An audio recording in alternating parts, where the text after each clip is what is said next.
Well, good morning, good morning, good morning. It is the 19th day of June. It is 3 minutes past the hour. And welcome to hashtag Truth Be Told. And JD Live, your early morning wake up inspiration. Every morning, we get you up, we get you awake, we get you going, we get you moving. This is going to be a special Juneteenth 2-hour show because we're going to be all gas and no breaks today. I'm telling you, all gas and absolutely no breaks today. Yours truly, Joe Dupree, in the building from the Black Station, 100 BLK in the building. You can catch us on all social media platforms. We are right now broadcasting live on Facebook, on Instagram, and on YouTube. There it is at the JDMS. Every time you see me, I ain't by myself. No, I wake up every morning because I got to get myself motivated. And the only way I can do that is with the queen of pimping positivity herself. We are one day away, yo. The countdown is on. Houston, We have checked the pad. We have made sure that all systems are go. The countdown is on. The 20th will be tomorrow. Freedom and Fun Friday. Tonight at midnight, y'all might need to look up in the sky. There might be fireworks going off. Alethea's name might be across the stratosphere. It will be her birthday. Yes. So I'm in the building with the queen of pimping, positivity herself, Miss Alethea Crimmins. She is in the building. Good morning. It is Good the morning. eve of the birth of a queen. The eve Yes. before we Yes. celebrate the birthday of a queen. So, Yes. good morning, family. Good morning. I see folks are logging in. Listen, this is the one you want to tell a friend. This is the Turn Up Thursday that you want to share this podcast with a friend. We're going to go the first 45 minutes in our traditional format. First thing I need to ask people in Lafayette Parish, especially around Super One, which is literally around the corner from where I live, please put your Man. guns down. What wrong with y'all? What wrong? See, other folk in other parishes can talk all that noise they want to about, the crime here crazy. And don't get me wrong, crime is running rampant all over the United States of America. However, come on, y'all. On the night at ACA that the mayor and the chief of police is sitting down trying to tell the community their plan on keeping the community safe. Y'all literally have a shootout at Super One off of Willow. You can't even shop no more. Like you can't even shop in peace. So what can you do? What can we do? So you scared to go here, you scared to go there, and now you're scared to go shopping because you never know what's gonna happen. I have a lot I want to say about this. First of all, let's kill all the lies, the misnomers, and the untruths. First thing some folks will say is, well, they passed a bill saying that if you were 18, you could carry a gun. Okay, they did. But let's tell the whole truth about that bill. Because these guns that we see that are going around killing our youth and that are in our communities, these are not legal guns. Keyword, legal. These ain't people who went and filled out a paper and got the gun at a gun store and went through the process of a background check to get a gun. No, these are the people who at nighttime are pulling your car doors that you leave open. Right. Oh, I'm talking about you. That you leave your guns in your car and then you wake up the next morning and everything's been stolen out your car, including your gun. And some of you don't even report your gun stolen. That part. So let's be real about this. The bill that was passed was for law-abiding citizens. I got to say it because I'm so tired of folks talking about, oh, y'all want the kids to carry guns. At 18 years old, you can enlist to fight for this country in the United States military. So if you can fight for this country and possibly lose your life before age 19 in a conflict or a war, I think that if you're a law-abiding citizen, you should have the right to carry a gun. Now, should we also pass legislation to teach people how to safely carry the gun, how to properly load and use the gun? Yes, we should. Yes, we should. There should be some accountability and some responsibility behind some of this legislation. But stop running around here getting on your bully boxes, because that's what a lot of these social media platforms is, a way for you to try to sound like you smart when you dumb as hell. Ooh. And put out there, they done passed a bill that the kids can carry guns. Yeah, law-abiding citizens can carry a gun at age 18. At age 18, you can sign up for the Air Force, the Army, the Marines, the Coast Guard, Space Force, any of our military you can sign up for. And guess what? If a war go down tomorrow, you'll be on the front lines and you could possibly die. And if I could possibly die in service of this country, I should be able to carry a gun if I have never broken the law and I am a law-abiding citizen at age 18.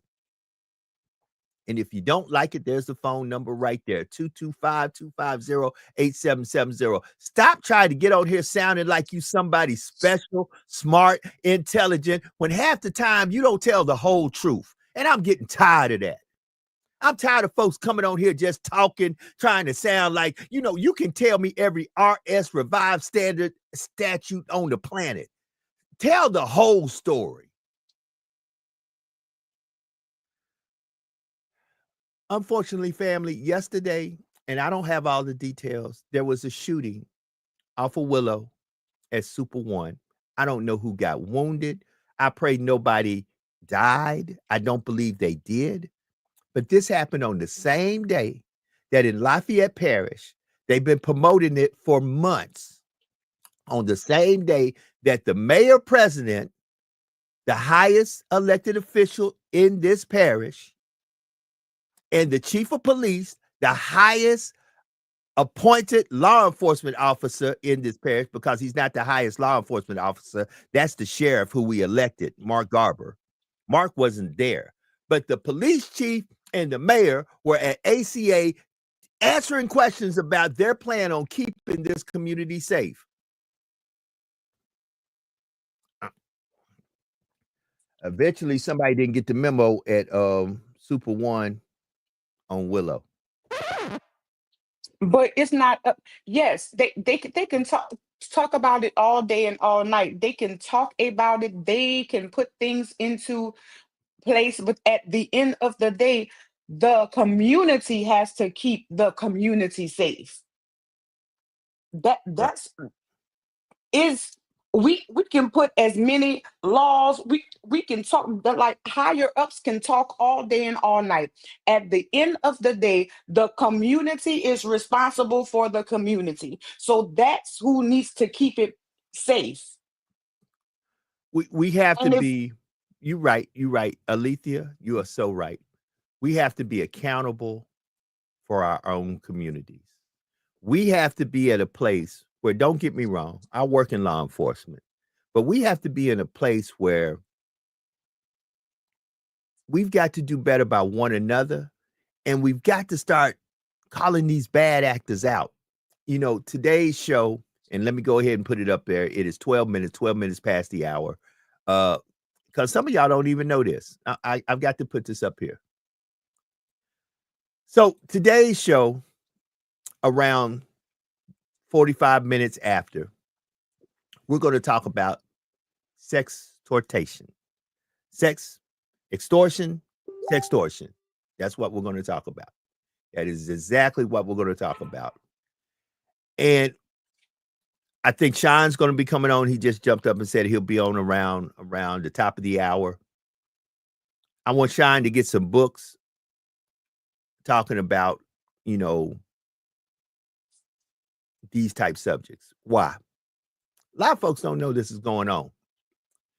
So you would ask yourself, what is sextortation or extortion, sextortion?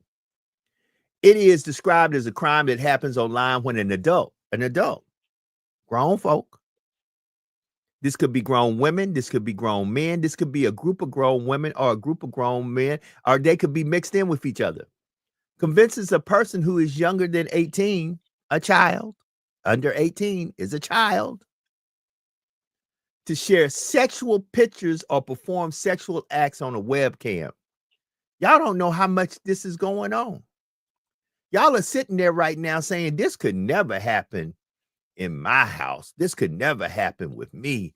This could never go on with my children. You'll be surprised how many times this is going on while you're in the living room and your kids in the back on Snapchat, Instagram, WhatsApp. These things are going on. And in the green room, I got to bring them out. Bring them out. Bring them out. Bring them out. Bring them out. I got to bring them out. It's my dude, Sean P. With the Sean P experience. Good morning, Sean. What's happening, brother? What's going on, family, man? Just so grateful to be here today, this morning, discussing this very, very important, vital conversation, man, that we got to all have. I went last night, educated myself on the matter. I didn't know about it until yesterday when you mentioned this. I went, did my due diligence, man, and a lot of more of us adults Got to be aware, like you said, our children, the devices, things like that. We gotta be on game as a community, man. Brother, we got to wake up. So I got to say this. I know you're going to mute. You got a background noise, but I got to say this. I went to a conference with the National Center of Missing and Exploited Children, better known as NCMEC. I was there for a whole week, and my mind was blown. That's where I had the awesome privilege to meet our special guest speaker who will be coming on at 45 minutes after the hour, John DeMay. Listen, y'all need to just Google that name, John, John DeMay, Demay. We're going to talk about how this year, right now it's June the 19th, this year, 33 children, 33 children, because somebody did to them what we're going to talk about, they took their life. We would say it was child suicide. I don't agree with that.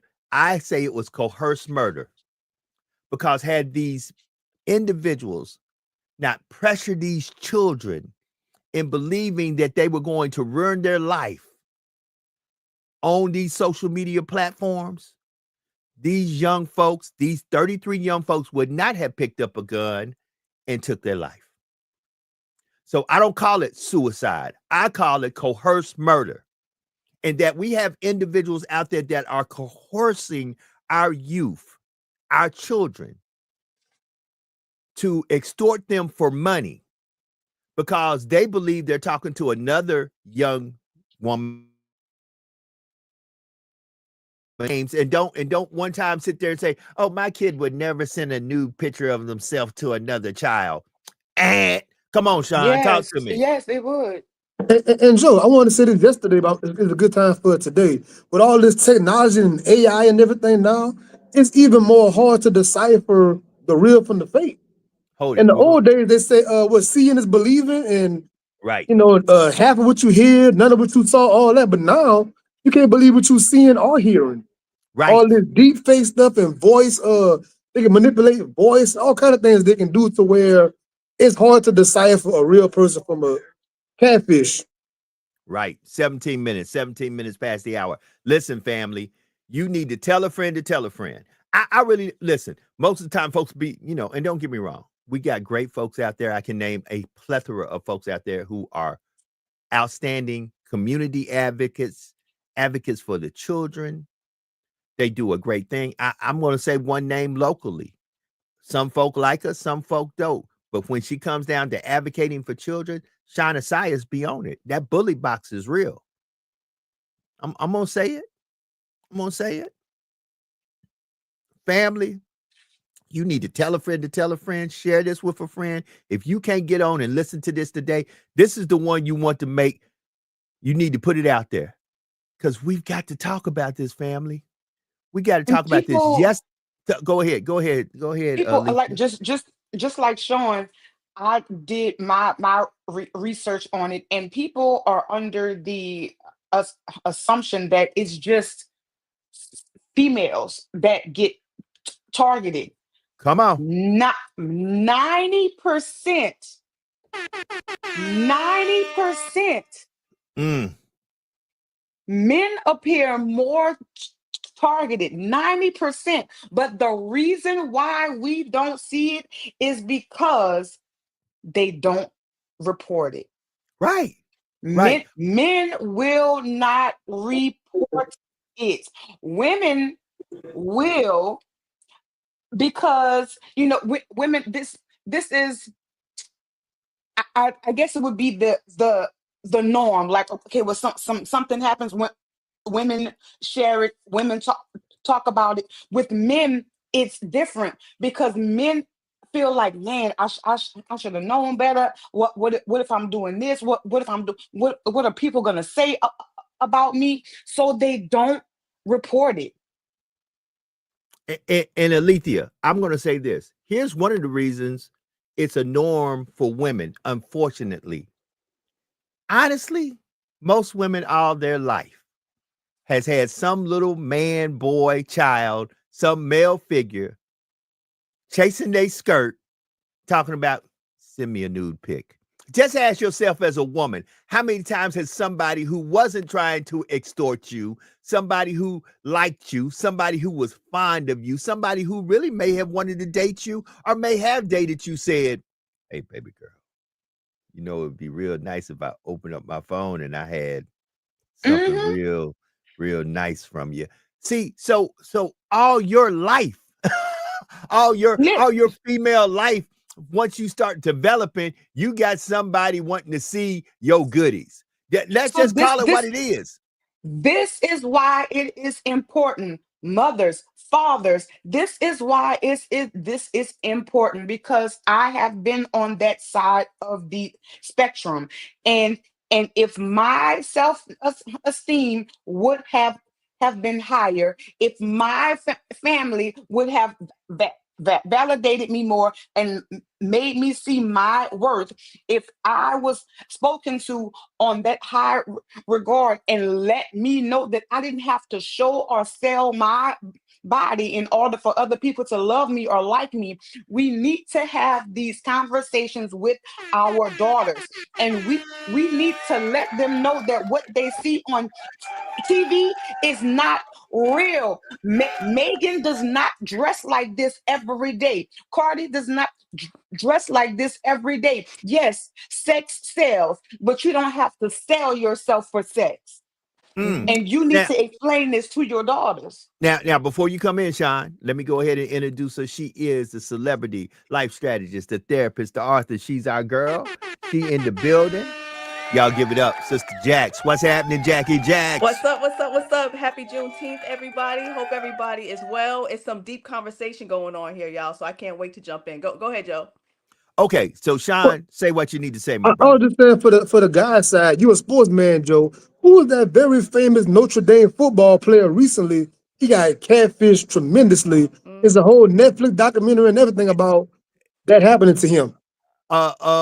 Teo, he played for the Saints. He actually played for the Saints. And watch this. These things are happening. Now, once again, believe it or not, as much as it's happening in the adult world, just imagine this. Once again, I want y'all to really understand what we're talking about today.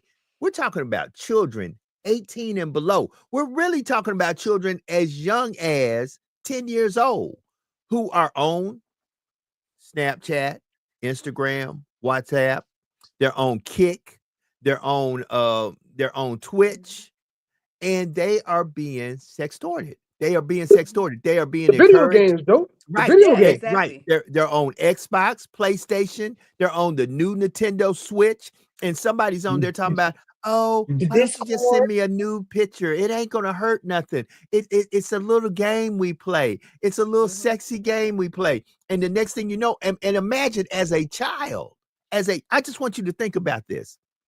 A lot of times we don't think this way because a lot of this, see, I'm about to be 58 years old, and I'll be very honest with you. When I was a child, when I was in high school, I didn't have one of these.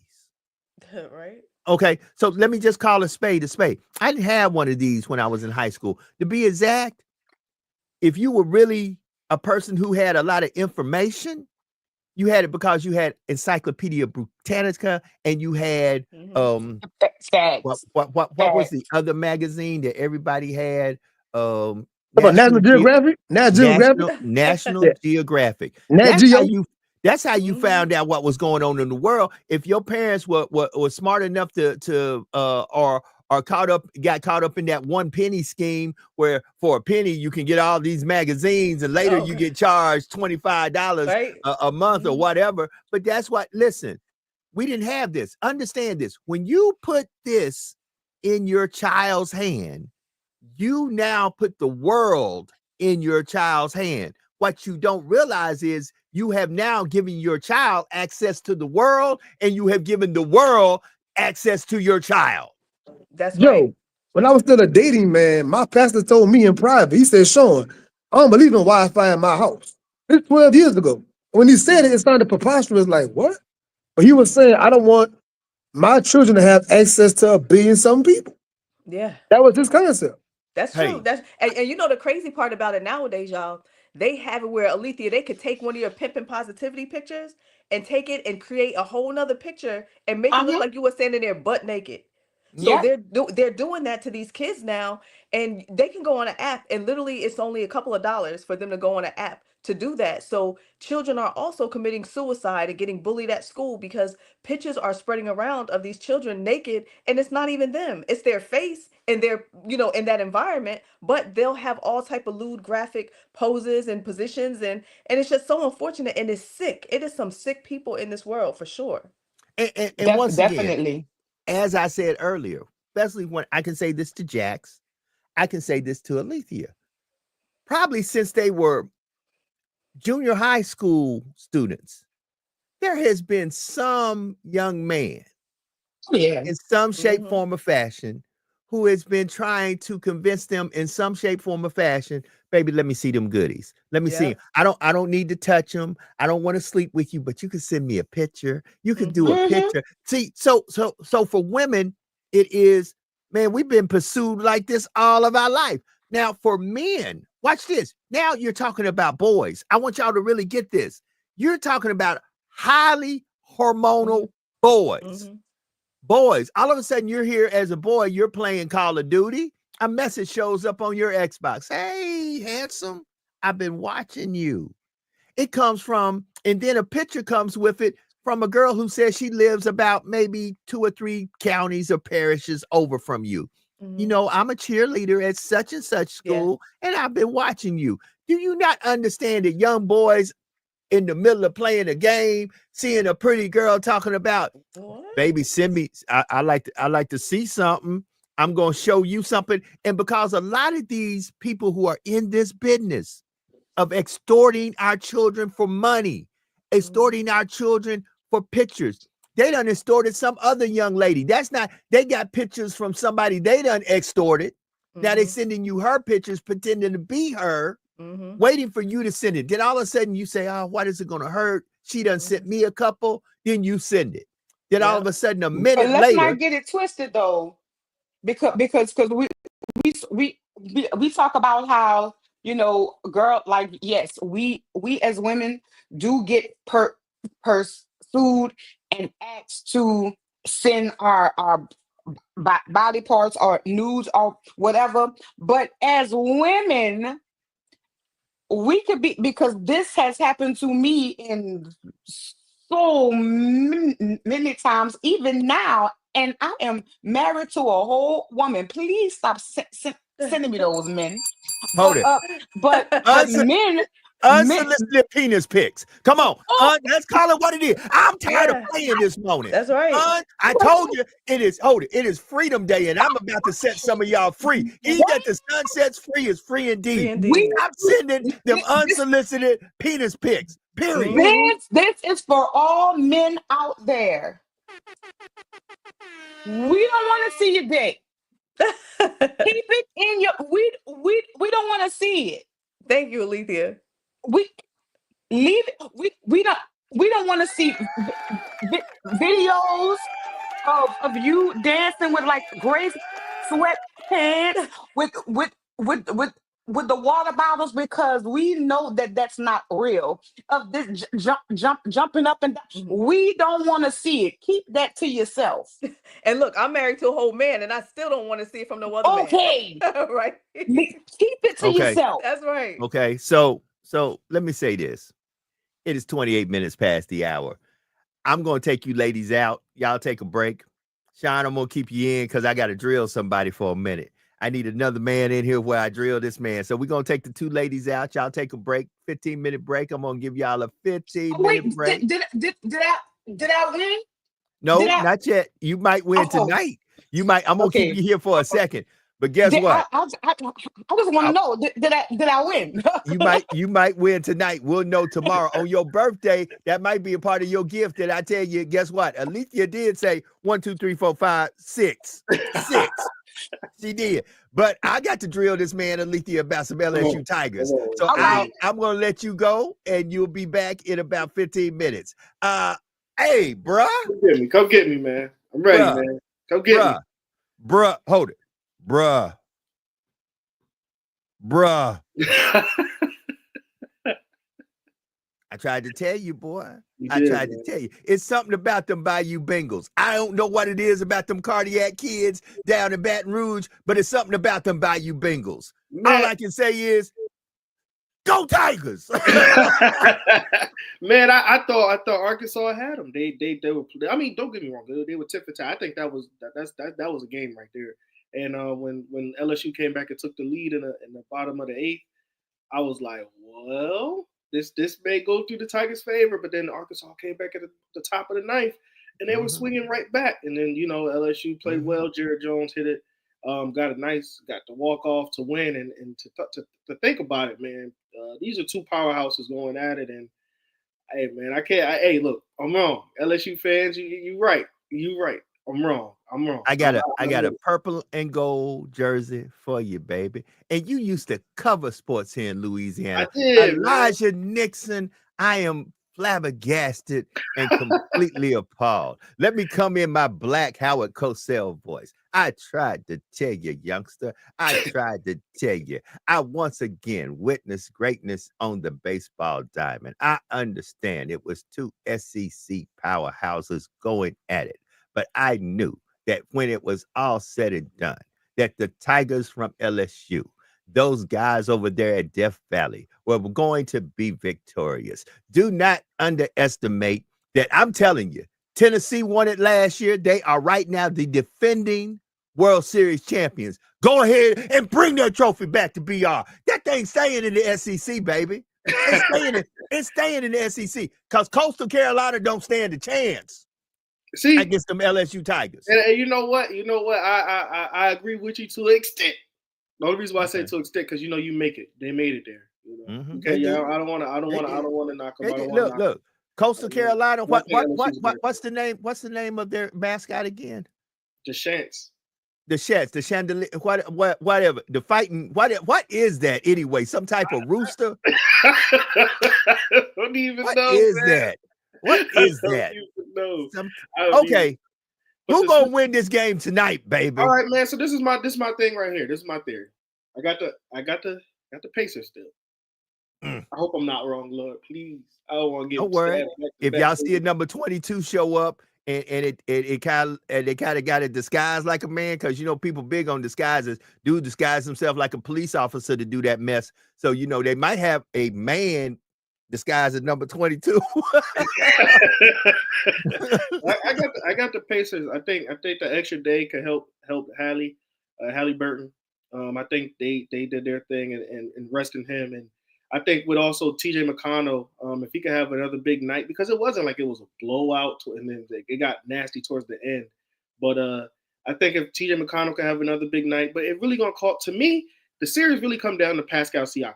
Pascal Siakam is a guy that can control the game in the post and outside of the perimeter as well. But sometimes he just get fatigued and he look like he can't run with those young guys. So it's going to come down to him, and it's going to come down to health of Halliburton, which I think he can do it for one more night, which is this night. But I don't think it will last into that Game 7. So I got the Pacers. I don't think the Thunder will close out in their home. I know Sean got something to say about it. But I know they're not gonna close out in their home. I think Indiana's gonna celebrate on their home floor for one win, and before they go ahead and get dismantled for that Game 7. Sean, talk to me, man. Go ahead, Sean. Talk to me. They got that 6-piece spicy, man. She got that 6-piece lemon pepper, Joe. With a little wrench. What you got, Joe? Elijah, you ain't been batting good lately, bro. I tried to warn you about the Tigers, but you didn't listen. So look, let me give you my calm warning. I don't care if it's the night sky, bye-bye, lullaby. Tonight, Thunder in 6.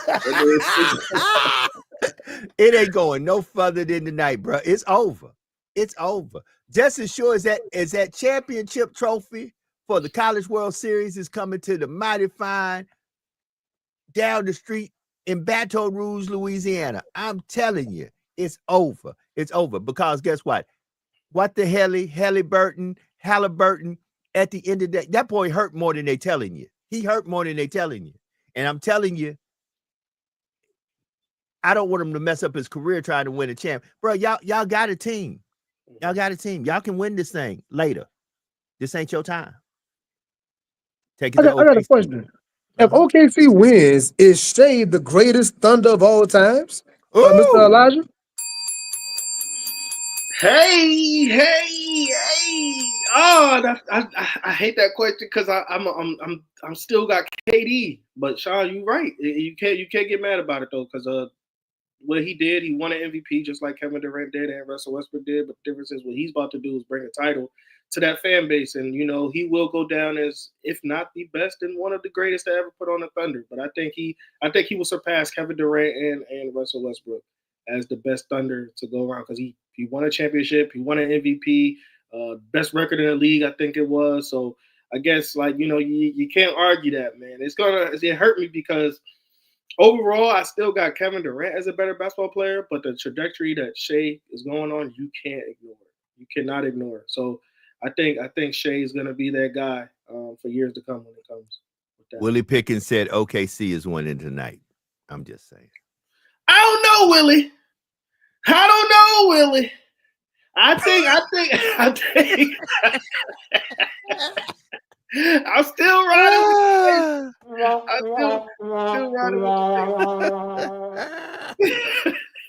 Hey, Look, Joe, the fat lady's warming up.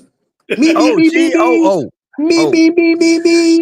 Elijah, she done landed at the airport. She there? She done got escorted to the stage. You right. She doing. She warming up right now. How bad is the victory? How bad you think the Thunder will win tonight? I think that I'm saying not only will the Thunder win tonight, they're gonna win by 15 points. They're gonna win by 10 or 15 points because literally, I'm telling you, it's gonna be ugly. It's gonna be ugly. It's gonna be Stephen A. talking noise tomorrow morning ugly. It's gonna be folks saying, man, I didn't want them to lose like this ugly. That part. So, Joe, is Halliburton daddy getting thrown out tonight? Is that gonna happen tonight? Are they gonna throw him out again? They might put that man in a wedgie, hold him up, get him out of there. He can't. If they lose as bad as you said, Joe, I won't be surprised if they put the camera on him and he crying like he played in that game. I won't be surprised if they take him and he has to, because listen, I just feel his son, and I don't wish this on nobody. I know, because listen, I'm coming from a ruptured Achilles, so I don't wish an injury on anyone, but I just think the man's hurt more than they're telling you that he's hurt. And yeah, it's the NBA Finals. And yeah, you won a title. Yeah, it would be the great comeback story for them to win tonight, then turn around in OKC and win in OKC and look at everybody and say, I told you so. And guess what? I'm not one of the betting gods in Vegas. That may happen. But under really real circumstances and looking at the situation, all I can say is thunder. That's all I can say. I don't see nothing with the Pacers. Last time there was something that had the word Pacer on it, and it was famous. It was called a gremlin. It was a car called a Pacer. It was a gremlin Pacer. And but that had what? Okay. I'm just saying. And that car wasn't about flip. So, it was I forgot what to call it, AMC Pacer or something. Whatever. It was a terrible car. And guess what? I would have never named my franchise after a terrible car, a Pacer. Come on. Well, at the end of the day, Thunder, baby. That's all I can say. I see the Thunder. It's going to be the Thunder. 38 minutes after the hour, I'm with the Thunder. So let me ask you something else. Let's switch that. We done talk college baseball. We done talk NBA. Let's talk professional baseball. Have you been watching any pro baseball lately? Man, I've seen some of it, but I'm looking at Ohtani. Can I say this about Ohtani? Come on, say it. I think Ohtani might be one of the baddest ones, if not in today's game. I think maybe in history. Ohtani could do it all. Ohtani could pitch. Ohtani could hit. Ohtani could run. Ohtani could do it all. Konnichiwa. Konnichiwa. One of the baddest that we ever say put on a uniform and let alone put on a glove. I think the guy is super talented. The other night he threw a 100-mile pitch. Come on now. Listen, family. coming from places like the Dominican, coming from some of these Asiatic places. I'm telling you, like you're looking at these places in Asia, like Japan, Korea. There's some ball players out there for y'all. There are some ball players out there. It is 40 minutes after. So Elijah, man, tell everybody about your podcast. Go ahead, Sean. What you want to say? I was only going to ask, with us being traveling guys, military once again, boxing, mixed martial arts, baseball, we see basketball. Like, why do you think these guys come over here and they just different? Like their training, their preparation, their mentality. Why do you think that is? Well, I mean, Sean, we've been to some places that we can honestly say we've been to some metroplexes that are very impoverished, that our level of poverty ain't nothing like their level of poverty. So you got to understand something. When you really, okay, I give a prime example, these marathon runners that come from Ethiopia, Kenya, and all these places. In real life, they ain't really got no transportation. So in real life, that's how they getting from point A to point B. So, once again, it's in the genes and it's in the lifestyle that develops them that, if we didn't have all this transportation and we were walking every day, a lot of us would be a lot healthier if we didn't have no other choice but to walk. Like I said, when the only thing to get from point A to point B is to walk, your health and your BMI looks a lot different when every day you wake up and to get from here to 10 miles from here to the store, you got to walk. It's just different.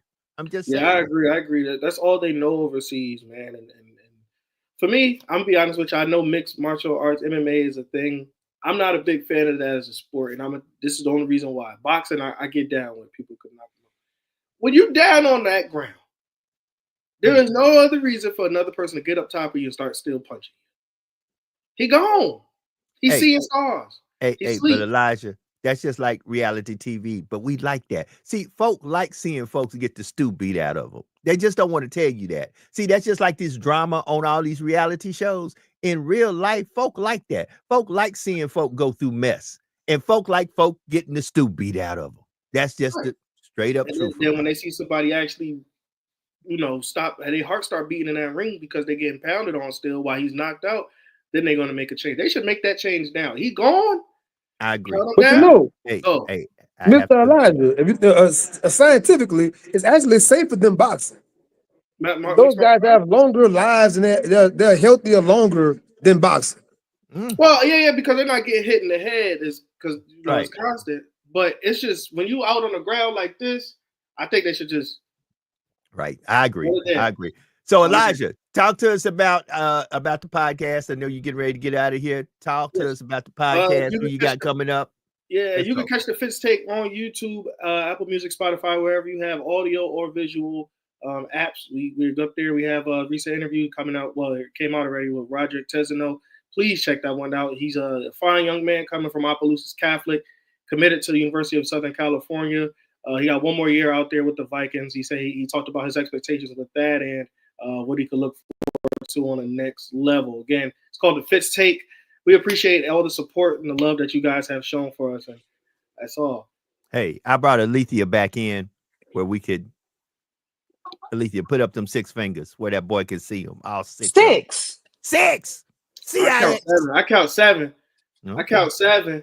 I don't think. What I get if I win?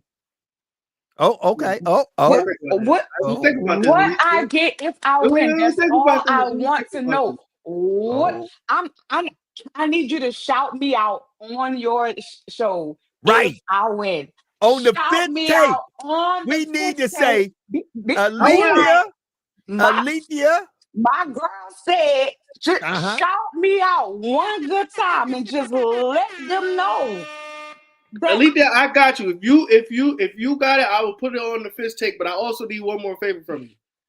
What's the winning lottery numbers? Because if you guess that correct, then I need that one too. Because and ain't no way you just pick 6, and next thing you know, they win the 6. I need some winning lottery numbers too. Y'all give it up, my man Elijah Nixon in the building. Yeah. We'll see him tomorrow for Freedom and Fun Friday, and we'll either be I'm gonna be waiting for my shout out. Hey, we'll either be clowning him. We'll be clowning him tomorrow. We'll be getting ready for a game 7. One or the other will be happening. So, family, let me do this. I need to take Sean out for a second, and I'm going to take Alethea out for a second. My brother's in the green room, so man, look, John. I want you to see that. Whew.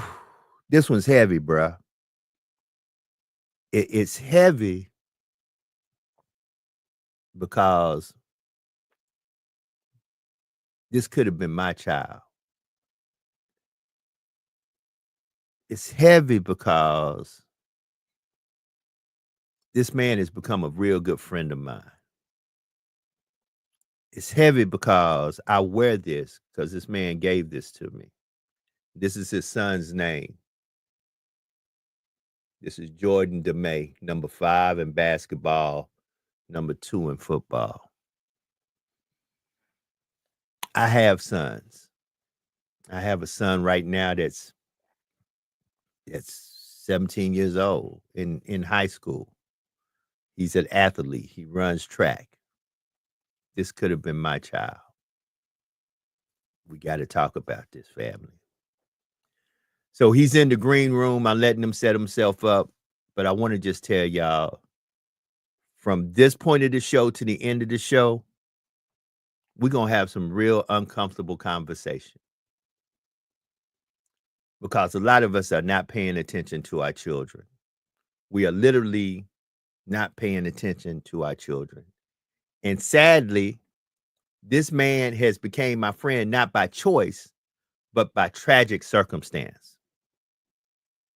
Not by choice, but by tragic circumstance. So, family, I'm going to bring them on. Then I'm going to bring Alethea and Jax back on. But first, I'm going to bring John on. Put your hands together, family. My good friend. Let me add him in. What up, John? Good morning. How you doing, my friend? Good. Just having a little bit of. Can you hear me okay on my audio? You good. You good. Kind of fuzzy here, so you good. Yeah, things are looking. I'm just going to plug in quick. We should be rocking and rolling. How's your day today? I appreciate you getting me on this morning so early. Man, I'm good, but I ain't good. Yeah. You know, I'm good, but I ain't good.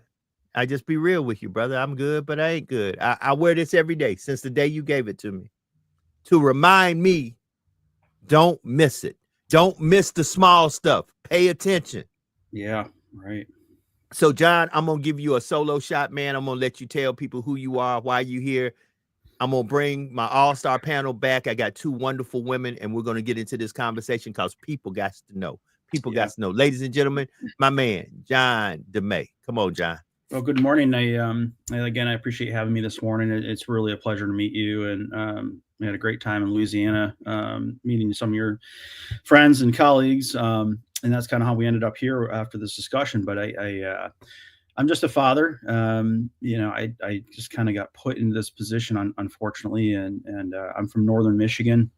I live up on the South Shore of Lake Superior, so I'm all the way north, long way from Louisiana. Long way. Yeah, the weather's not so nice here, honestly. But I lost my son to sextortion in March 25th, 3 years ago, on a Thursday night. Horrible thing. We just we live in a small community. We don't have to worry about crime a whole lot here. We live a pretty mild lifestyle. We don't lock our doors. We leave our cars unlocked most of the time. It's a very safe community. And so this stuff can happen overnight when we're sleeping, just like it happened to us. This happened from a time frame from about 10:15 at night to about 3:45 in the morning. So all while we're sleeping at night. And we can get into the details of that. There's a lot to unfold and unpack there, but that's just a little bit who I am. I actually, I'm in the real estate business now. I'm 45 years old. I have a new wife. Jordan's mother and I divorced when he was young, very young, 2 or 3 years old. And so I've remarried, and I have 2 young girls. Jordan's mother remarried, has also 2 young girls. So Jordan had 4 young sisters. My daughters are 9 and 11 now. So that's our purpose today, is to make a better life for our young kids and your kids, Joe, and all the listeners' kids and grandkids.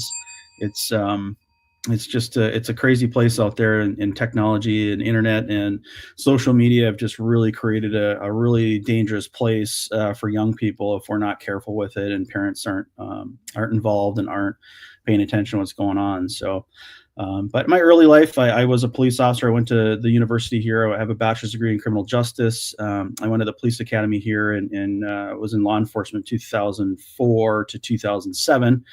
And I went through a divorce with Jordan's mom in that time, and we relocated. And I ended up falling into the real estate business by accident 18 years ago. And that's kind of where I've been now. And I've started my own company and have our own business, and that gives me the flexibility at this point in my life, both financially and time, to get up at 7 a.m, which I don't normally do anymore. So I get to sleep until 8 most days now. So that's part of the reason why I do this, because there's only a very few parents in our situation, in the totality of all this, that actually have the ability to do this, whether it's the energy to talk about this thing, which is difficult. Some parents are under investigation with their child's case, so they have to kind of be quiet with that.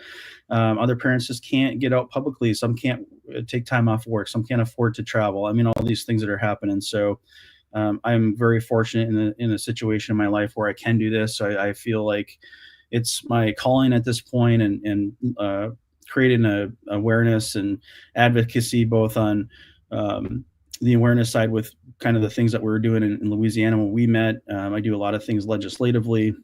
I'm a part of several organizations in Washington, D.C. to help with legislative change and advocacy and a little bit of activism here and there. But so that's kind of what I do, and that's the path I'm on right now. And I just spend time with my family and working on my house and taking our boat out and doing all the things that normal people do in between. But this is what I do now for my purpose. But well, John, I appreciate you coming on, man. We brothers for life. I'd like to introduce you to Sister Jackson, Sister Alethea Crimmins in the building. I want to make some things clear to y'all. John was getting ready to leave with Jordan to come down to Florida for vacation when this tragedy occurred. This tragedy occurred in John's house, in his house where he lives, where he used to live. He doesn't live there anymore. So just imagine you went and got your son. You're no longer with your son's mother. He's in a different family setting, different situation. You come to get your son because you and your son are getting ready to do your annual trip to Florida. Y'all go to Florida ever since you and mom ain't been, since y'all were old enough to start getting it and, hang out. John is getting ready to graduate from high school. John is just like my son, Kai Malik. He is a senior in high school, getting ready to graduate. It is the day before the happiest day of our days because we going down to Florida. And this happens. This happened in this man's house. John, try to go through the timeline of what you know and how it happened, just to let folks know how quick this happened. Yeah, we'll just start with the story, I guess, and kind of walk through that first, and then we can kind of get into the other parts of what's going on here. But Jordan came to my home Thursday night around 10:15, and that actually ended up being the last time that I saw him alive. He was wheeling his bag in from his mother's house. He usually came to my house every other Friday, was our rotating day since he was really young. But Jordan was 17. He was almost 18. He was 7 weeks from graduating high school, 7 weeks from his 18th birthday. So Jordan was he was very independent. He was, multi-sport athlete, athletic, all conference basketball player, amazing football player, honor roll student, very popular in high school.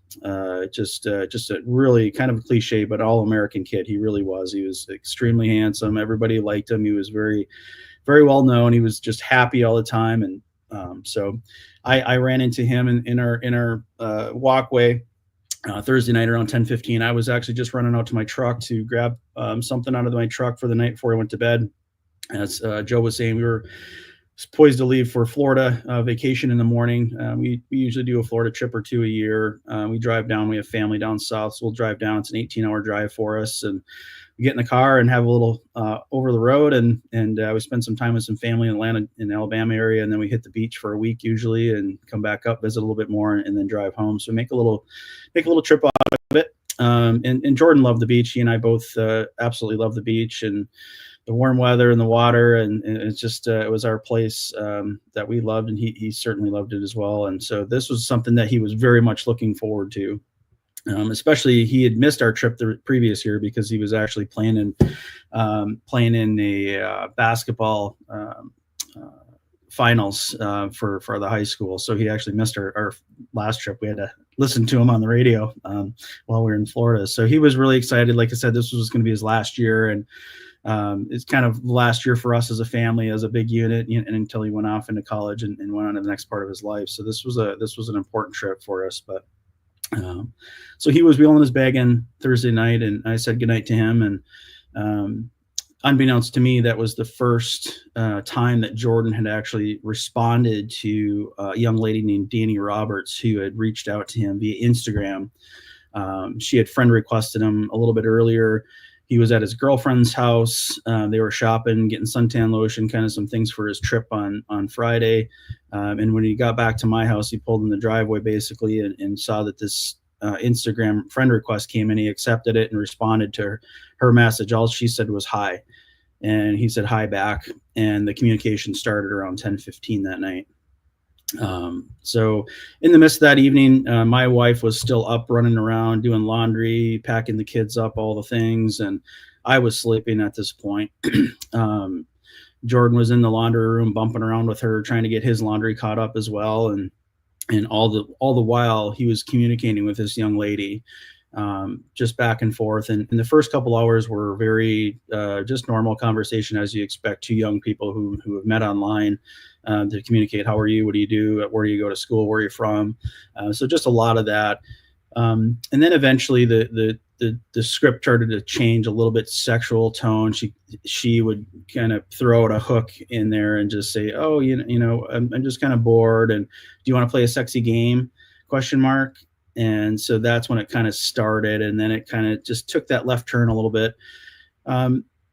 Reading the transcript, Jordan really had a sense that it probably wasn't right. Obviously, I think his spidey senses were happening. Right. His hair in the back of his neck was sticking out because he started asking questions like, he started asking his questions about the followers that she had. And I noticed that you follow some people that I know. And, he had a girlfriend and he didn't think this was right. And so she was walking him down the rabbit hole during this time and kind of reassuring him and throwing things out and saying the right things at the right time to get him to participate basically. And ultimately what happened is she convinced him to have a picture exchange. And during that conversation, she really did a good job of manipulating him into getting him to do this, even though he knew it was wrong. He even said it was wrong in the messages, but she enticed him, and she went first, and she sent a nude picture of herself first, which really probably changed things for him, in a sexual nature for a 17-year-old to see some tit pics or and some bottom half pics, and his motions were probably running and all the things, hormones all over the place. Yeah, absolutely. And that's why this crime works, and that's why they target these young teenagers because of that. It just it's in their DNA, right?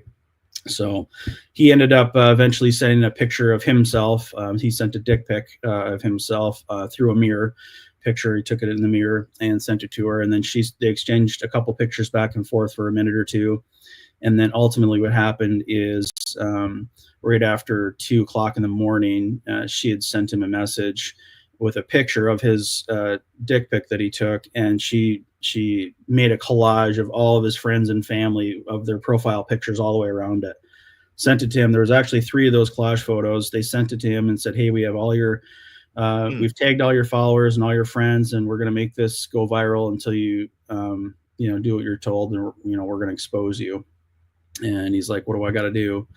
And so that's when the extortion started, around 2 o'clock in the morning. They went back and forth and negotiated a lot. They started at $1,000. So what did they start off at? So watch this.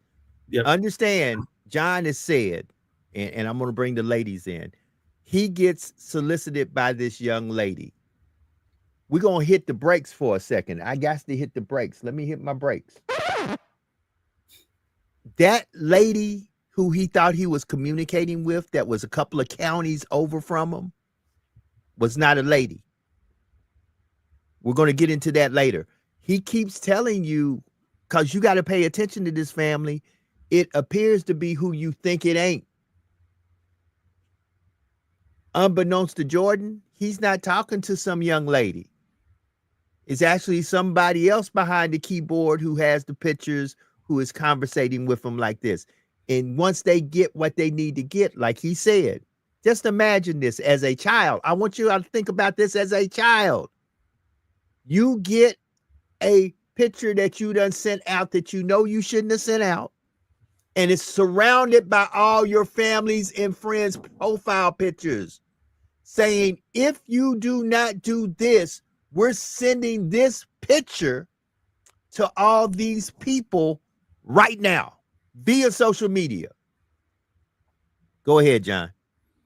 Yeah, that's really the meat and potatoes of it. And they actually went a step further, and they were actually building fake screenshots of them actually sending it out. So I think what they would do, they would actually send it out to, say, Jordan's friend's mother, and then they would screenshot it so it shows sent, but then they would retract it. So they were sending those things. So he thinks this thing's going out real time because he wasn't getting money fast enough, right? That was part of the pressure campaign that they used to. How much did they ask for in the beginning, John? Their initial request was $1,000. Send me $1,000 and I won't send this to your family and friends. That's right. Yep. That's exactly right. And Jordan at 17 and a half, although he had a couple jobs and working part-time, he did not have $1,000, and he told them that. So the negotiation went back and forth, and they ultimately agreed on $300. And I know that Jordan had $365 in one of his bank accounts, in his only bank account. So Jordan actually sent the $300, agreed $300 to the extortionist. And they tried a couple different things. And I want to make a point to this because it makes a little bit of difference in the investigation, the backside of this. When we get to that part, but when the extortionist was sending the money or giving the contact information or the wire information, if you will, to Jordan, they'd used multiple different things. So they're trying Zelle at first, which is a bank-to-bank transaction app. They tried to use Cash App, but Jordan didn't have that. And then they ultimately used Apple Pay because Jordan had Apple Pay. So he actually made the transaction through Apple Pay of $300. Once that payment was made, basically Miss Danny Roberts said, I'm deleting everything. And that was the end of it. Well, a couple minutes later, Danny Roberts pops back on and said, oh, well, I started uploading this collage image into Google Images, and it's at 55% right now. So I need another $800 to stop this transaction from uploading. So this is a kind of another thing in these investigations that you'll see too, is they just keep coming back. They don't ever really stop. So they just came back, hit him again.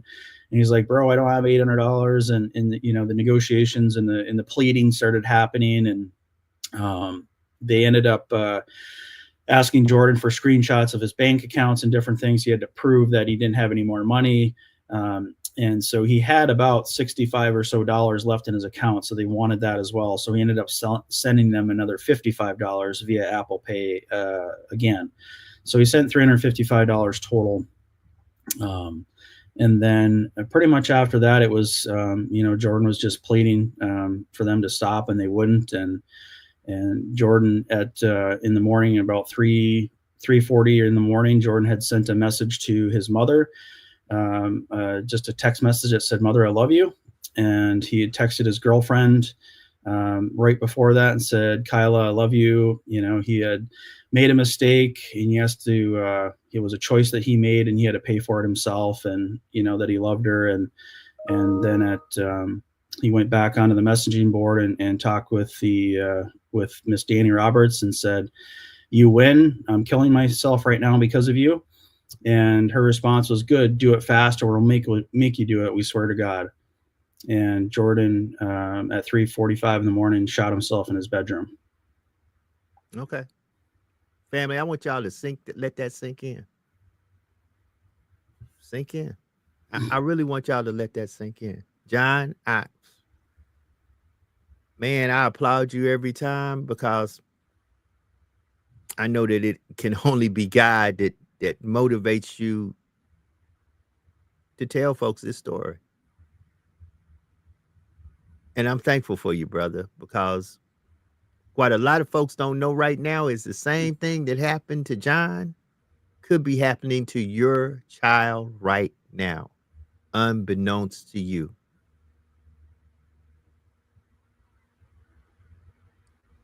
Now, this is where we make a transition at 5 minutes past the hour. The young lady that Jordan thought he was conversating with is not a young lady at all. Who was it, John? Who was he conversating with? So Jordan was conversating with, he thought it was a girl up until probably 3 o'clock in the morning or so, 3:30. So not too terribly long before he took his life.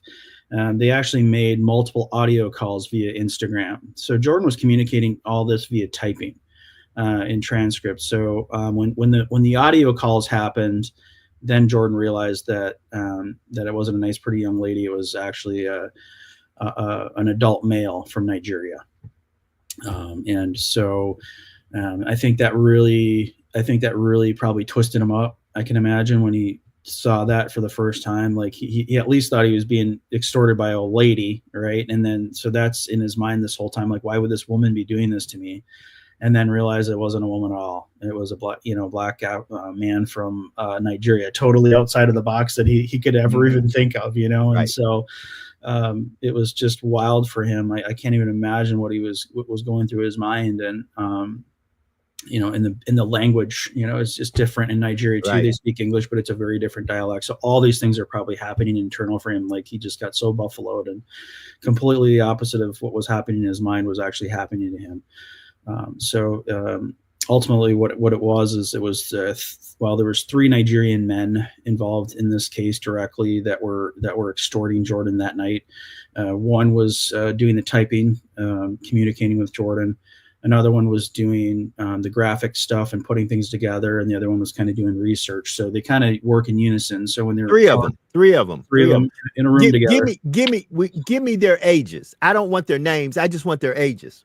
Well, they were at the time, I believe, 18 and 19. 18, 19, 19. 18, Yeah.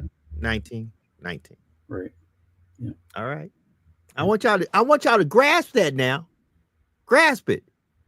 Now, here comes the thing that I'm going to throw in here that comes down later on, but I'm throwing it in now, 7 minutes past the hour. This 18, 19, 19 in Nigeria, they ain't by themselves. They're connected to some folks in the United States of America in Georgia and Alabama.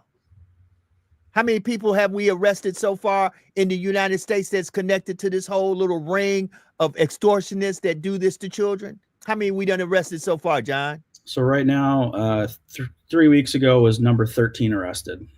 13 in the United States of America. 7 Americans and 6 Nigerians. 7. So there's 7 folks in America that's hooked up to this sextortion ring that have been exploiting our children. Our children. Because John's son is my son. And we got to do better. Y'all got to start asking your kids, hold up, let me see your phone. Oh, mama, mama and daddy all in my business. John was doing that. Hold up. Yeah. John not a bad dad. John was doing that. John had me literally cracking up because John would sit there and sometimes say, I need you to read these text messages at the lunch, at dinner table. John was in his son's life. John was in his son's life. Yeah. And this still happened.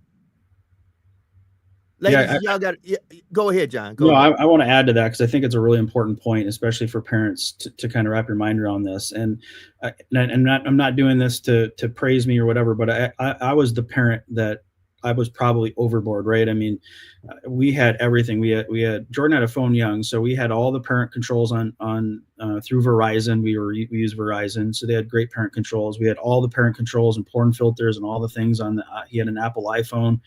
I actually had a separate Apple ID that I created for him that I only had access to, so he didn't have the password to it. So all the apps and stuff can only be changed or manipulated, and in-app purchases and all that stuff can only be done with my Apple ID password, which I only had.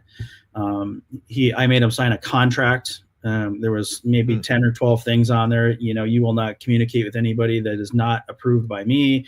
They have to be approved contacts in your phone. Only I can put contacts in your phone. You're not to have your phone after 8 o'clock. I mean, I had all these silly rules, and I just made it formal for him, and I made him sign it. I'd be damned if I can find that thing. I really want to, because I think it would be fun to revisit, and I cannot find it, but I made him sign it. I had a separate router in my house, so we set up a separate Wi-Fi router with a different password, and I had it on a timer, so he only had access to that router, and it would shut off at 8 o'clock at night and not come on until in the morning. So I was doing all these things, like Joe said. When he started in the dating world, I would make him read his text message at the dinner table in front of the family from his girlfriend, just to kind of keep him on his toes, and we had some fun with that. But I was doing all these things, and I had people literally sitting in the football stadium giving me the side eye that I was doing that to my son, right? And I wasn't giving him the privacy that he apparently deserved and all those things. And I guarantee you that those parents today probably are probably taking that moment back in time, because here I am. I was doing all the things that you should be doing, all the things that was possible. And Jordan was finding workarounds for all that stuff all the time. I mean, it was a battle, just like it was that it is for parents today. So I was dealing with all that too, but I was doing everything I felt like I could be doing in the moment to keep things safe. And I've always been a proponent of safety on the internet. I know what its capabilities are. Being former law enforcement, even though some of this stuff didn't even exist at the time, I paid attention to it as it evolved, and all the stories were happening. So we all knew what the dangers were on social media. So I've always had one eye up all the time with social media. And so I did all these things, and here I am, and I'm in this situation. And I'm a little bit different too. And Jordan is, because he was right there from being 18 at this point in his life. I was not monitoring his phone anymore. The kid was a straight-laced. I was like joking with him on Saturday when I'd kick in the door and he's sitting around, watching football things on YouTube. I'm like, dude, don't you have a party to attend or something fun? It's 9 o'clock on Saturday. No, I'm just, whatever, so he was just a really good kid, and I just didn't have to worry about what was going on. And, I let off the reins probably, 16 and a half, we started driving pretty much. Things kind of just loosened up for us naturally, and never spent much attention. And here I am today. So I think it's really important that we're doing all the things that we can be doing, because I was doing them, and I'm still in this horrible situation. And when I say that, we're talking about an 18-year-old kid here. I'm not, parents that have the 13 and 14-year-olds, this is for you. This is the stuff that you need to be doing. You cannot let your 14 and 15-year-old kids, 12-year-old, 11-year-olds have access to the entire planet right here. You can't do it. It's not safe. It's not safe. And I tell people when I do parent nights, I'm like, listen, folks, would you let your 14-year-old daughter in a strip club? And they're like, no, hell no, I wouldn't let my daughter in a strip club. Chris, who the hell would do that? Well, I tell you what, folks, I would let my 14-year-old daughter in a strip club all day long before I let her on this shit for any amount of time unsupervised, because I tell you what, there's no rules on this. There's nobody watching. There's nobody helping. In a strip club, there's security, there's cameras, there's probably some rules, right? And there's some sort of organization there, whether it's good and bad and all the nefarious stuff still happens in there. There's at least something there to protect them. And not here. There's no protections here. They're not watching. So if you're comfortable with letting your daughter run around in a strip club all day, then you're probably okay letting them run around on Snapchat, talking and dealing with drug dealers and everywhere else that's there, talking with your child, then the messages disappear. So we got to think about it in reality here. And it's a difficult thing for parents to deal with, because these kids are so consumed with it, and all their peers are consumed with it. And it takes a village, right? It takes an entire village to be on the same page, because when I go into junior highs, literally the first question I ask is, who in here has a phone? And I'm talking to 6th grade classes with 95% hands raised. These are 11 and 12-year-old kids, 11-year-olds, and so, wow. I mean, that's crazy. My daughter will never have a phone at that young. I mean, it'll probably be high school by the time she gets a phone. Now, John, I'm going to bring in Alethea and Jax, because I'm pretty sure as ladies, mothers, they have questions. But here's another thing that we didn't tell you. This happened in John's house. It happened with Jordan's 2 sisters were in the house. John's wife was in the house. This all happened. Imagine when the discovery was made, how then comes the aftercare of explaining to the 2 sisters, explaining to yourself and your wife, then going to Jordan's mother, who does not live in the house because you and Jordan's mom not together no more. Now you got to explain how your son, who was in your care, is no longer here. Jax, Alethea, I'm going to give y'all the floor. Talk to John. John, look, man, we got 15 minutes after. We got 45 minutes. Family, I'm serious about this. I brought this man on Juneteenth because I said in my spirit to Jax, this is a day that people of color celebrate as the day that we got set free. We were free 2 years before the word got to Galveston. I wanted to let folks know today, this is the reason why we got to start having conversation, because John, what he is saying now may save a life today. Y'all got to go and pay attention. Ladies, floor is y'all's. John, thank you so much for sharing my deepest heartfelt condolences to you and your family and to your baby boy. If you could just go into a bit more in terms of those within the U.S. that have been, I don't know, indicted, incarcerated, or you have some other trials and stuff coming up. If you could just go into a little more detail about what that looks like and what that process is. Yeah. So what happened was originally, we didn't, on that Friday morning when Jordan died, we had no idea what happened, right? Jordan's bag for Florida was at the end of his bed, ready to go. And, gun in one hand, phone in his lap, and gone, right? And so we just had no idea why, we were like, did Jordan break up with his girlfriend we didn't know about, or is there something going on that we weren't aware of? And so long story short, the extortionists made one mistake when they were doing this to Jordan, and their motive is not to typically send the photos out to any of those people that they're telling you they are. They just want money, and it's a numbers game for them. They're not interested in getting anyone else involved. They just want to stick to the plan. And so they actually sent that collage photo to his girlfriend, and I think they were going to try to maybe start to extort her for money as well with that photo. And thank God that happened, because that was the only thing that opened up this entire case. Because Jordan deleted all of his Instagram history and everything off of his phone before he died. He didn't want anybody to know about this. That's why he sent a cryptic message to his girlfriend and just a quick "I love you" to his mom, and never came upstairs to wake me up. He just didn't want anybody to know any of this was happening. And so that picture came about. We gave that picture to the detective on Friday night. And of course, he probably knew at the time, because the sextortion stuff was really just ramping up. Matter of fact, on that Thursday night, the FBI just released a federal bulletin on sextortion to say, hey, we're getting massive complaints with this type of behavior. And so they sent out this public service announcement about sextortion, which I never saw. But law enforcement was starting to see this quite regularly at the time. So the detective got the picture, probably knew instantly what was happening. And then they tried to get Meta has like emergency procedure portal that they can log into to say, hey, someone's being a victim right now. We need a transcript of their account immediately without a search warrant. And so they tried that because we didn't know who else was being victimized. There was already a death involved, and we didn't know if this was a kid down the street or whatever else. So they tried it through that emergency procedures, and they actually denied it. So Saturday, they went into the office and went the old school route, which is search warrants, preservation requests, and affidavits to protect all the data and to get this transcript via search warrant. And that can take up to 30 days.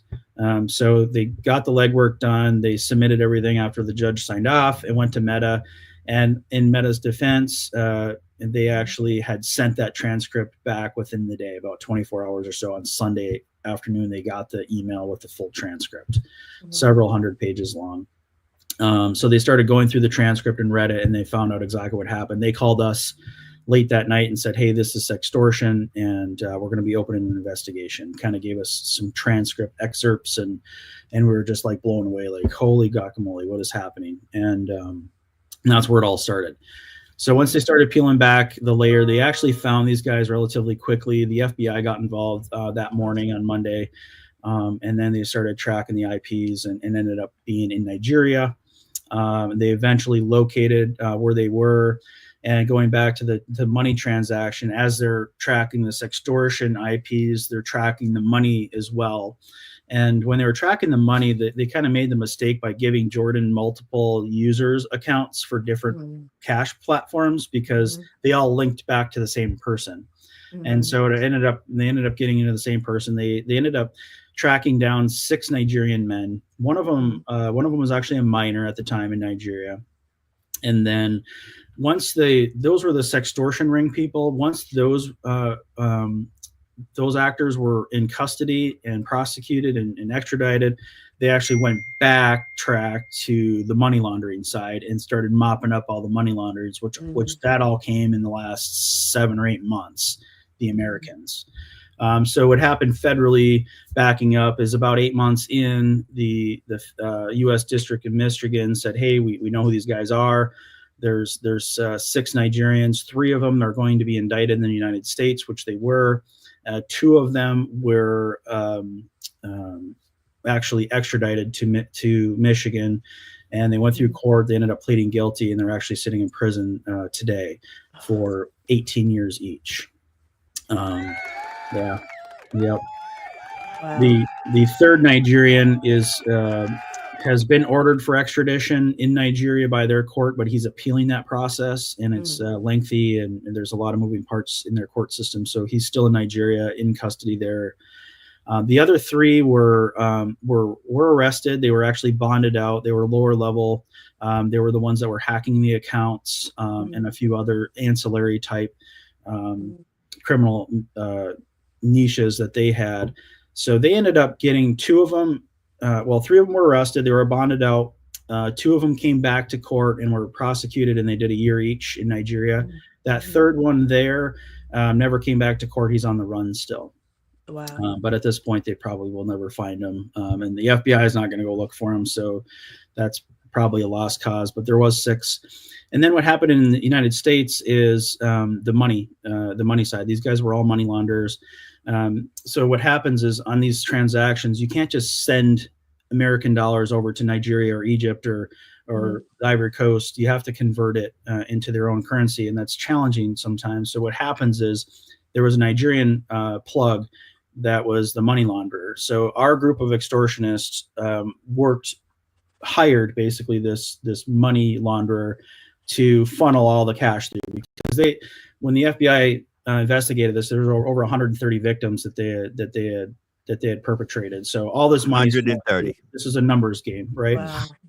And so when Jordan sent that $300, they gave them an American's information, their Apple ID. So this American had an Apple ID account associated with his bank account, and then the money got transferred to them, and then that money launderer in the United States then sends the money via cryptocurrency to the Nigerian money launderer there, the plug. they then convert the cryptocurrency back to the Nigerian currency and then transfer the money to the extortionist or whoever is getting money. Those money launderers are working for multiple different groups, mostly sextortion and exploitation crimes. There was a few others, but they're just a money hub. That's all they do is bring in cash and filter cash. They take their cut. Then the Americans, on the American side, what happened is that plug in Nigeria found a guy named Jonathan Green, and Jonathan Green was the one that actually is the person that transferred the money through Jordan. The other 5 or 6 were friends of friends. So there was so much money that was coming through. They needed a little help, right? And they're like, hey, do you have any, the Nigerians like, do you have any buddies that can help out with this? And so they started recruiting other money launderers. And it was very basic money laundering. I was just in court last week with one. We had our first sentencing hearing of the 5 or 6 or the 7, and he pled guilty. But he was actually not part of Jordan's case specifically. He did not send any money. He didn't actually have any relation to Jordan's specific case. He was sending money for the same group, but he was taken down when they found out this ring. So the money plug in Nigeria recruited 7 different people in America, and it was kind of round robin. I don't really know how they determined who got the money or what, but they were just, every other case went to these. They all filtered through one of these 7 guys in America, and that's where these other few got wrapped up into it. But Jonathan Green is the suspect in the United States out of Alabama. That is the actual person that sent the money. So they've all pled guilty in the United States, and they all have sentencing hearings coming up in the next about 60 days. Except for the last one. The last one was just arrested. It was the kind of one little loose end that the FBI had. They just picked him up maybe 3 or 4 weeks ago. So he is just starting. He'll probably plead guilty, and we'll probably have him adjudicated and sentenced within, probably before the end of the year. And according to the FBI that is on our case, that's probably going to be the last arrest. Wow. So that's I'm so thankful that it's, kind of panning out that way, that at least some people are getting held accountable for what they did. No matter how long they are sentenced, nothing will ever bring your son back. So I know that pain will still always be there. Even if they were to get the death penalty, that still would not be sufficient. Right. So like I said, my heart totally breaks. Now, for the parents who have children who were in the same situation as your son, or could be slightly different, in that moment when any child is considering taking their life, if you could be in that room, what would you say to that child in that moment of desperation? Well, I've unfortunately been in that room a couple times, and because when I do these things and presentations, these young people, they reach out to me, and it wasn't too terribly long ago. I just had a young man, 14 years old, and said, "Hey, I saw you speak at our school, 3 or 4 months ago. I don't remember what you said, but I need help." And he reached out to me on Facebook, and it was actually a kid from my community here. And so I had to talk him off the ledge, and it's like hostage negotiation, really. It's because that these kids are going through this massive trauma, right? And it's so acute, and the blood pressure is through the roof, and all the things that are happening, and they're probably ready to pass out, and all the things that are going through their mind. But it's just basically calming them down, saying, listen, first of all, you're not alone, right? There's so many people that this, if you're 13 to 17, it's not a matter of if you're going to get targeted, it's a matter of when. Yeah. You literally are. I mean, I just got one when I was in Lafayette sitting in the meeting. I got one. Right. I probably got one in there right now. Like it's happening. I'm 45 years old. So it's happening to everybody. It's just a matter of how far down the rabbit hole you go. If you bite, if you don't bite.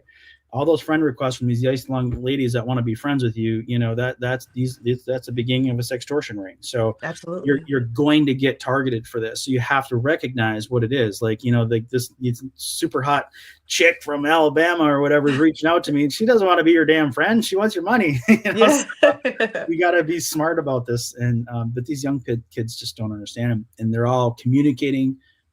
They're all meeting people. They're all sexually communicating. That online, everything is online and via text and video. So it's normal for them, which we as parents have to understand that that's their way that they do this. We just have to hopefully get to them a place where they understand. But it's it's so hard to talk with these kids because there's in this heightened state. But I think the most important thing, getting back to your question, is just getting them down to reality. It's not just you. It's okay. I sent this last kid a picture of Jordan. I said, this is a picture of my son, and I wish every day that he would have walked upstairs and told me what was going on. Right. Yeah. I want you to go tell your dad. If you can't talk to your Right. dad, just show him your phone and show him our messages. Yeah. Like, just do something.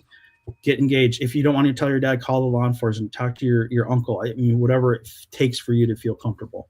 Yeah. Absolutely. Do not, and John and I talk about this. We talked about this at the conference. Y'all have to understand that these are children. And telling them that you're about to desecrate them online and in social media, their world is social media. And what we have to begin, in my humble opinion, to tell our children and grandchildren in some cases, it's not that serious. Yeah. You will make mistakes. Don't let this mistake make you take your life. Understand, Yes. I do not look at Jonathan as a suicide victim. John knows that. I'm one of the law enforcement guys out here that says that to other law enforcement. I don't look at this as a suicide. I look at this as a murder. And we've got to tell our children, don't let somebody convince you to harm yourself or do something to yourself because you feel like you made a mistake that is unrecoverable. You can recover from this. And these days and times, we have to do that because we're in a hyper sexual time. I can go on Snapchat, I can go on Instagram, I can go right now and literally scroll through just my feed. There are people looking lewd. They might not be naked, but they are definitely in lingerie, bikinis, underwear, men and women. And understand, this is a big thing. Alethea brought it up earlier. We talk about the girls, but right now, when it comes down to this extortion, it's really targeting these young men. So you don't know how your son may be right now communicating with somebody on his device that ain't really who they say they are. And you've got to understand, these are our children. And many a times as parents, we say, oh, this happens to girls all the time, but we just don't know how much is happening to these boys. Yeah. Absolutely. My son is goes away to boarding school, and what they have a policy is called tech turn-in. So every night at a certain time by like 9 o'clock, the kids are 6th grade to 9th grade. They all have to turn in their tech to the cart. They're not allowed to have computers in their room. They're not allowed to have iPads in their room. And they literally only have their phones for a couple hours a day. So sometimes I think even when children are at home, although they fuss and complain, like, I don't want to give you my phone or I don't want to turn it in, we just need to make our children say, nope, tech turn in, turn it in for the night, shut it down. But then sometimes if they have TVs in their room, they can still go online and do that. So we really have to re-examine how we run our households, so that we can really truly protect our children the best way we can and, continue to give them the confidence and let them know. I did a workshop last week speaking to a high school graduating class, and I had them chant after me, "This too shall pass."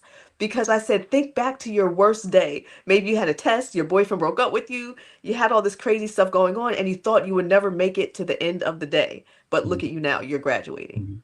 So they have to, just become their own advocate and have that ability to have that resiliency and not be afraid to, know that this is going to pass. It's not going to be always, even if you are shamed or degraded, you're going to be okay.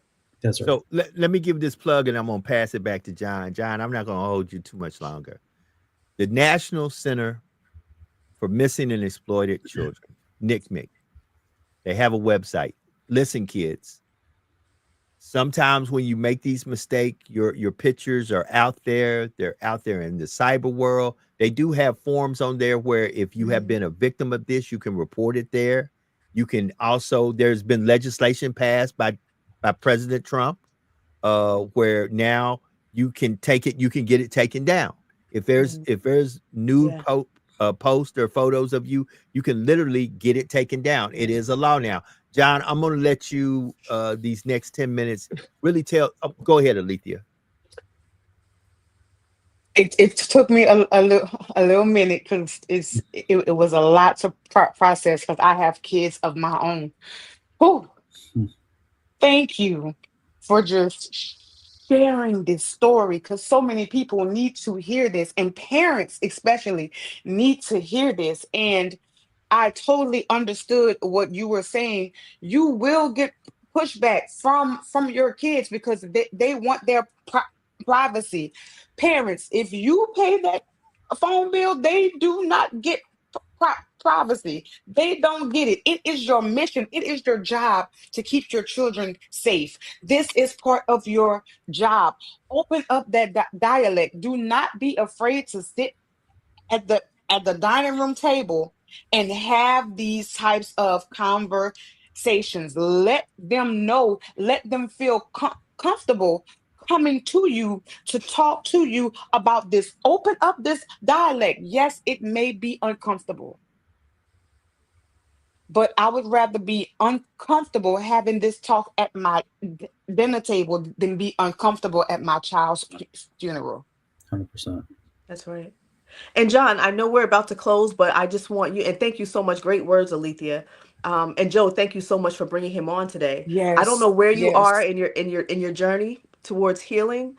I know you will never fully feel whole ever again, but I still want you to forgive yourself because I know as parents, especially dealing with grief, parents always think of, I should have done this, I could have done that. What if this and what if that? Don't torment yourself if you're in that yes, space. So just have some closure and just forgive yourself. You did a great job doing everything that you could have done, that you thought you should have done, right? But sometimes there's other plans in the air. So look how many lives you are saving on a day-to-day yes. basis. So My just as God. you go through the cycle of grief, just it's okay that you're going to have some rough days and you're going to have some a little bit better days, but just don't get stuck when those days are rough. Just don't ever get stuck there. And thank you so much for sharing your story. We love you and we appreciate you. I appreciate Yes. that so much. Thank you. Yeah, Yes. that's so important. It really is a good message, and personally, that has been a struggle. But I've done well in the advocacy and the speaking and the traveling and getting the story and saving lives is really what provides me the fuel to keep doing this. But there's a lot of emotion involved too. I mean, I'm very comfortable telling the story. I want to tell the story. I think we have to tell it, but I fall apart too. I mean, I came home from Louisiana on Saturday afternoon. It was Jordan's birthday, and I fell apart all day. I believe it. Just the emotion from traveling and being gone and doing all this stuff and then having Jordan's birthday. And I mean, it was a horrible day. And that's the time that I get for myself to unwind and to be a human with this too, because you know what, on Sunday or Monday or Tuesday or whenever, where are we at? Thursday morning, we got to get back to work. And that's what we do. But I appreciate that because it's important. And my wife struggled with that, for probably a year, the guilt and the, what if we did this? And, we can't have fun. We can't laugh. Jordan's gone and all these things happening. But, 3 years of therapy once a week. That's right. That's right. And just know, Jordan would want you to laugh and have fun. Yes. Jordan would want you to save the Yes. lot, try to help save lives of all the other children. Jordan would have wanted you to go to the extent of the law to try to make sure these people are prosecuted. So you're doing everything Jordan would have wanted you to Everything. do. So he's still right there with you. So don't fret because he's right there just in a different form. Yeah. So thank you so much for all you do. So John, it's 37 minutes past the hour, man. I'm going to give you 5 minutes to say whatever you feel like needs to be said. And I ain't going to hold you hostage, brother. Be exact. I'm going to make my way up to Michigan, and you going to go get something to eat. And you're going to be like, this man really came up to Michigan and we chilling. Yeah, because we hooked at the hip now, brother. So these 5 minutes are yours. You tell the people what you feel like they need to hear from your heart to them. And we really appreciate you taking time out, waking up early this morning to be on here with us, man. So these 5 minutes are yours. There you go, John. Solo Bolo, tell the folks what you want to tell them. There's just so much to talk about, really, and I think I want to start real quick with social media because I think we touched on it a little bit, but I want parents to understand that, and even young people, we have to understand what social media is, and in its infancy, back when Mark Zuckerberg was putting this together and with his roommates, it was connecting people, and I think that's really the wonderful thing about it, and that's why we get involved with this. But we have to understand at this point, it's changed. It's all about money. Social media operates today because they create systems, and they create an atmosphere where they want you to be addicted to it. They essentially want you as a user online for more time, as long as they can, at the youngest age they can get you on there, even though they claim that they don't want or can't have or won't put anybody on their platform under the age of 13, which is their preferred adult age or whatever they feel. They're still doing things to try to draw in younger and younger users. And this is proven via whistleblowers and actual transcript emails, internal emails that have gone through the company. So their mission is to get people on their platforms for as long as they can, because the more they do, the more ads they can sell and the more money they make. And that's really what social media is. It's a giant advertising company, all of them. The ads that are being played and the algorithms that are being dished, they are the ones providing you the content that they want you to see. And they're building algorithms to do that. So that's really what social media is. And I think parents have to really kind of understand that. Yeah, is it fun? Is it connecting? Is all these great things? It is, but we are the product in that scenario. We are the product. You're not paying for that service, so you are the product of that service. And that's exactly what it is. Instagram or Snapchat didn't create filters, facial filters and stuff on their app for kids to have fun. They created those filters so they could get younger people onto their platform to play around with them, to start getting them using their platform at a younger age, to keep them as lifelong users so they can eventually sell ads to them. That was the purpose of that. So we have to kind of keep the reality in check here. And I say that, and I wanted to mention that and start with that, because as parents, we have to understand that that's what it is. And so as we navigate letting our kids have phones, not have phones, have social media, not have social media, we have to kind of understand what this is, and just realizing the impact of what these phones have, not only on their psychological self, but behaviors and everything else. That, you know, we're my story and Jordan's story are so traumatic, and we're such. It's such an extreme, tragic incident, and there are plenty of them that happen from social media companies. But let's boil this down into young ladies with, the body shaming and what you think people should look like and act, and how they should talk and what they should wear, and all this cultural stuff that's shifting young people's minds into basically a place that's just not real. And so what we have now is we have real life, right? And then we have this alternate online life that parallel each other, and they're completely different. And so we have this online life, and unfortunately kids seem to navigate towards their whole self and their whole being is what their online life looks like. But we have to teach them that we can just close this laptop, we can just shut this phone down, and that online life is literally gone. It's that easy. And we have to let our kids be kids. We have to let them look out the window. I'll tell you a quick story. I was traveling somewhere a few months ago, and there was this young mother with two young kids, and this kid was he was a young boy, probably 11 years old, and they're getting on the airplane, and I'm looking out the window, and all this stuff's happening. All the baggage trucks are driving through, and the airplanes are taxiing, and all this really crazy stuff's going on. And this kid is more worried about getting his headphones on and making sure his screen works. And I'm just thinking to myself, man, I wish this kid would just look out the window, because there's a lot of really cool stuff happening. And it's just like I just feel like we aren't doing that enough as parents. It's like, no, look through the window. Look at what's going on out there. This is awesome. Life is happening. What that silly cartoon or whatever you're dealing with online is not that important. So I think parents we have to do a better job, and it's so hard because I'm doing it too. It's like going to soccer practice and baseball practice. My wife and I are two ships in the night, running kids all over the place and traveling this and traveling that. And we just get bogged down. We come home, we're like, just sit down and, watch your show. Fine. I don't care. It's 45 minutes. I got to get dinner made because we got to go to practice. And so we just have to settle in a minute and take a step back, take a deep breath, and be like, you know what? Read a book or do something different, go outside, whatever it is, but keep them off social media as young as you can. We don't need phones. For parents that want to connect to their kids kids. Apple Watches is kind of a thing that I've kind of been a proponent of. This doesn't have photo capability. I can make calls and texts on it, but it doesn't have the computing power that this does. So, Apple Watches might be a way to go for a 14 or 15-year-old if you feel that they need some connectivity, because it can still call you for a ride. You can still track them around with this thing. So, but to give them this computer in their hands, we got to keep the devices out of the bedrooms at night. You have to. This, like she said. The take the device type stuff, you have to do it. You cannot let your kids in your bedrooms at night with this stuff at all. It's got to come out. We don't have TVs in our kids' bedrooms either. I mean, we've just always been that way. So there's no technology in our kids' rooms at all whatsoever. So I think that's another big thing to kind of help yourself as a parent and just kind of segue into making some change. Well, John, I appreciate you taking time out. It's 15 minutes, about 16 minutes to the top of the hour. I'm wearing this for life, man, to make me realize, Jordan should be here. Jordan should be here. He should. Because of folk who had ill intent, and they're online right now, the Yahoo boys. They have, if you type in sextortion, they'll literally show you online how to do it. That's right.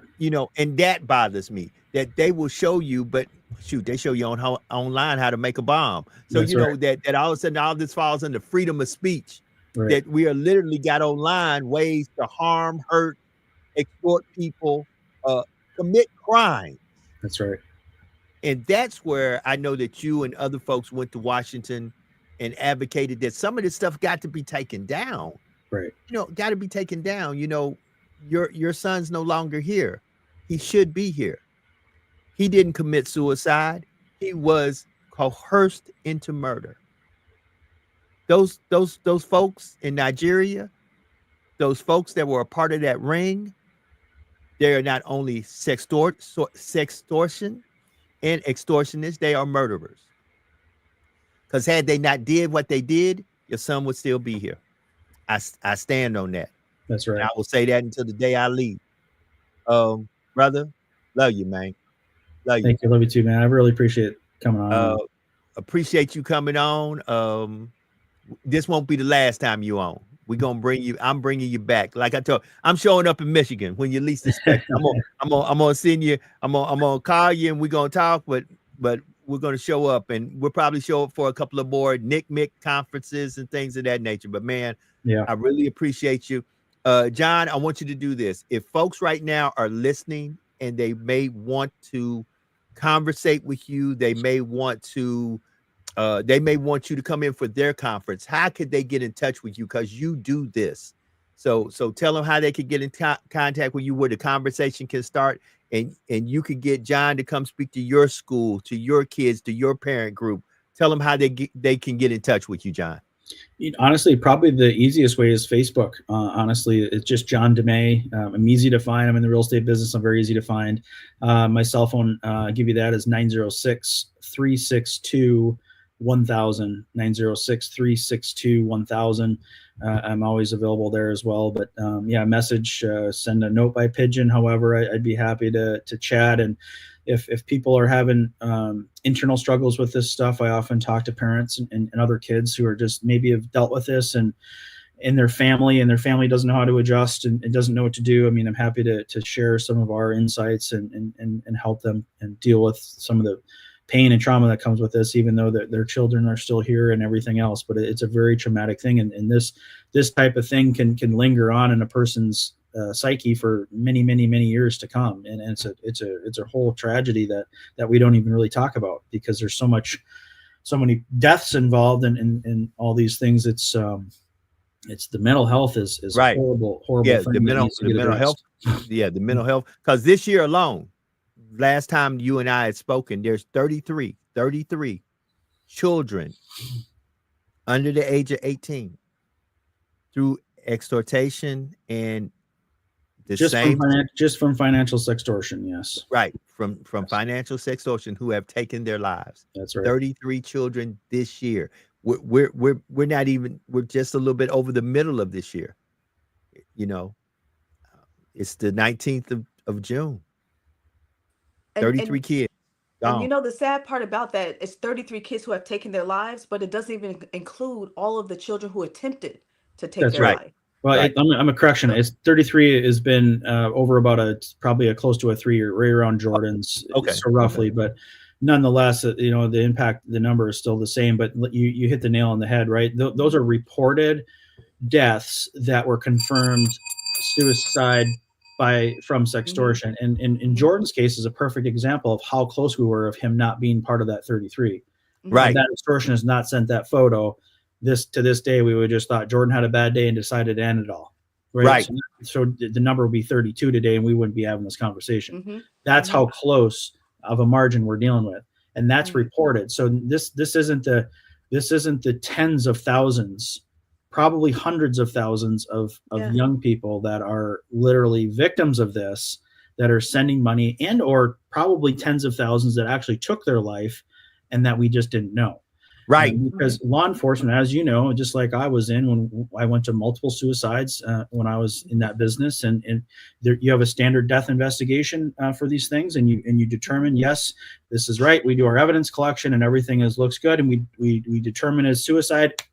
We give the family a hug and be supportive, and we move on with their life, right? Mhm.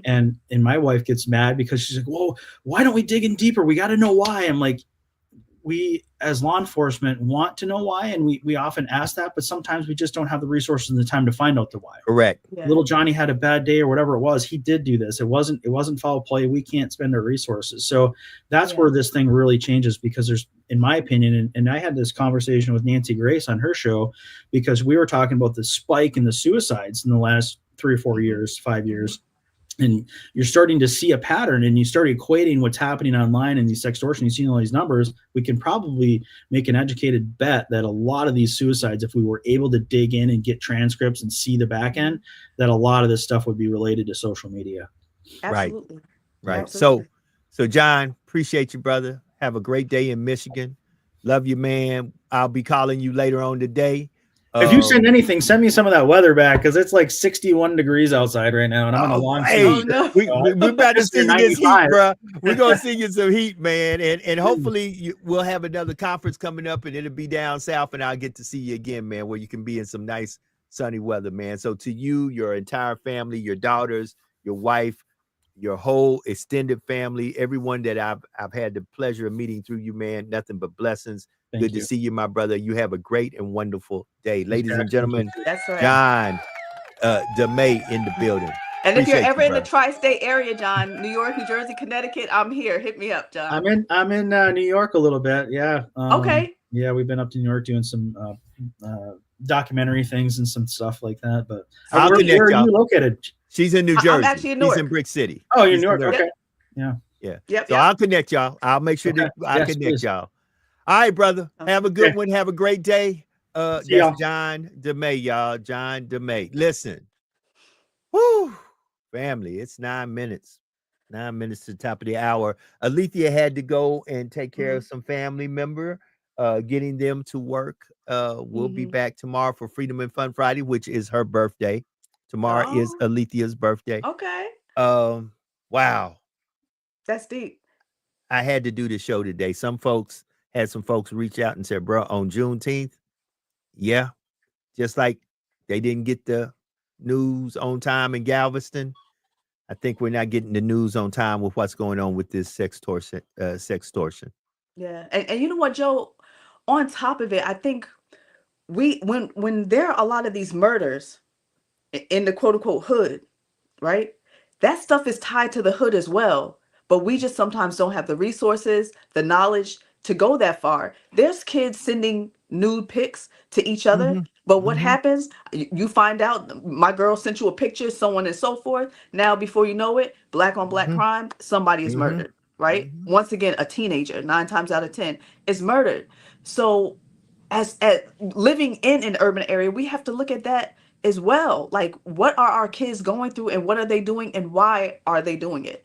You know, and we definitely have to step it up as well, because I mean, suicide, it doesn't matter what color, race, creed you are, it doesn't matter. Suicide is suicide, and still murder is murder, and still a lost life is still a lost life. That part. And family, what I wanted to say today on this Juneteenth is pay attention. I think Yes. the ancestors are telling us in so many ways we need to start paying attention. We are letting just too much foolishness slide through. We're letting too much ignorance slide through. We're just letting too much craziness. Like I said, here Mhm. in Lafayette, Louisiana, ironically, yesterday, the mayor president and the chief of police were meeting downtown about making this city, this parish safer for the citizens. Mhm. And then we have a big shootout Mm. in the northern area, where is the predominantly urban area, mostly African American area of the Mhm. city, in a grocery store parking lot. Mm. At the same time, Oh, wow. it's either God's way of saying, I see what you're saying, now pay Mhm. attention. Family, we just got to do better. And somewhere we've got to put the accountability and the responsibility on us as a people to say we need to demand more of people who are black and brown and look like you and I, and say, is this the only way we can resolve our conflicts, by shooting it out with one another? Yeah. It's insane. It's insane. So we, like you always say, Joe, we have got to do better. We've got to do better. And it's still in our children. Like I told the young man, well, the group of teens actually, in the workshop I did last week at the high school, this too shall pass. Because Mhm. even how many times for us as adults do we get into a situation and we're like, oh my God, I don't know how I'm gonna get out of this. Or I don't Right. know when it's gonna change. But I always say, I would take, say, 99% of individuals that commit suicide, if they could get a timeout, a do-over, realizing that the trouble's not going to last always, it's Right. going to be okay in the road, it's going to clear up. Yeah, your name might be marred a little bit or a little mucky, yeah, you might be embarrassed, you might feel humiliated, but But you'll it's still not be that. alive. But you'll But you'll still be still be alive. alive. If it ain't fatal, it ain't final, right? Or if it ain't Ah, whatever, right? say that one So more again. Say that yes. one more again. If it ain't fatal, it ain't final. Come on. So we just have to push ahead. And that's why for me, I say do my best to stay rooted and grounded in my spiritual belief system, in the Most High, because I know the Most High is a forgiving God. And I know that I do my best to try to follow his laws and his rules, and what he, plans for me as a woman. And as one of his children, like they say, many are called, few are chosen. I want to be one of the chosen ones. And today I will be a chosen one at the Juneteenth event in Newark, New Jersey, Source Knowledge Bookstore. They are doing their annual Juneteenth event, a freedom celebration. So I will be there. Feel free to come check us out. You see, I got my little look. Y'all see a little Juneteenth shirt going Come on? on Yeah, yeah, now. yeah, Come yeah, yeah. on. Get it So now. you guys come on out. Come on out. I'm actually about to head out the door and get there now. I will be signing autographs today. I will also be a vendor. I have some dope jewelry pieces, guys. And if you didn't get your Juneteenth shirt, hit me up. I got some Juneteenth shirts, but I have some amazing, gorgeous, gorgeous jewelry that I will be selling, all affordable and beautiful that make you look cute. So check it out. Broad Street, Newark, New Jersey, Source of Knowledge Bookstore. 10 to 6 today, guys. See y'all soon. You see it right there. So with that being said, Jax, it is 4 minutes to the top of the hour. I know you got to get up out of here. Go ahead and give me some closing words, sis. In closing, love the life you live and live the life you love. Everybody be safe out there. Be blessed. May your reality surpass your dreams. And if nobody told you today they love you, who loves you, y'all? Who loves you? Your girl Jax loves you. I love you. Be safe. Be blessed. Until next time. Peace out. Peace. So, family, I went a different route today. I went somewhere where I hope that when this is played back, and that you think about what John said. This is a father who is grieving, probably will grieve for the rest of his life, but he is a father on a mission with a purpose, that what happened to his son cannot happen to your child. Pay attention to what's going on with your children in these devices. I will from time to time bring individuals on here who we will have some serious conversation that might not be everybody's cup of tea, but if it saves one person, and listen, I need to say this. If you are on here and you know somebody, or better yet, really, if you know a child who may be dealing with some things, there is the National Center for Missing and Exploited Children, NCMEC. You can go to their website. There is great information on there about how to help children who are dealing with some very, very traumatic situations.